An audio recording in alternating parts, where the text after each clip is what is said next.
So we're here today in Bishop Sherlock's room, and it's a really significant room because it really reflects a new form of interior design and architecture which emerged in the middle of the 18th century. And this room was built by Bishop Sherlock, who was made Bishop of London in 1748. And when he first arrived at the palace, he found it was in a fairly poor state. He wasn't very happy with it, and in fact he described it as an old bad house. So he set around making some quite significant changes. The first thing that he did was he pulled down the old Tudor winter parlour, which was essentially a solar block associated with the Great Hall. And in its place, he built this, which is his personal dining room, and above it were two bedrooms.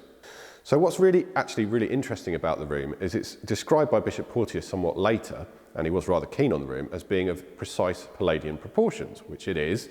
It's 36 feet by 24 feet by 18 feet high. I know that because I've measured it. But what Sherlock went for here was something completely different and something completely new that we now refer to as architectural style of rococo. Now this at the time wasn't actually known as rococo, it was called goutte moderne or goutte de temps, and it was coming from France and it was really new.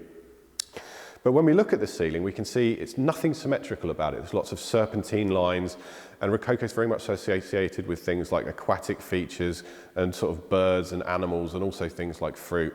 And these are all really clear to see in our ceiling up here. So it's very interesting to think that at the time Bishop Sherlock was actually quite elderly, and in fact in 1753 he had palsy and he couldn't speak very well for the rest of his life, but he was embracing this brand new architectural style, and we can see how vested he was in this style by the fact that there are two faces up there, and you can see both the face of Bishop Sherlock and his wife Judith Fontaine. But we have to think at the time that lots of new concepts were being embraced.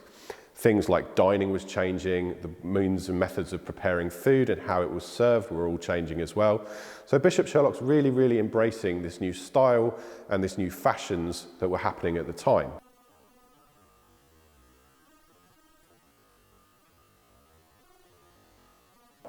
Now it's interesting to think nowadays, when we think of designers and we think of influencers, they're all quite young.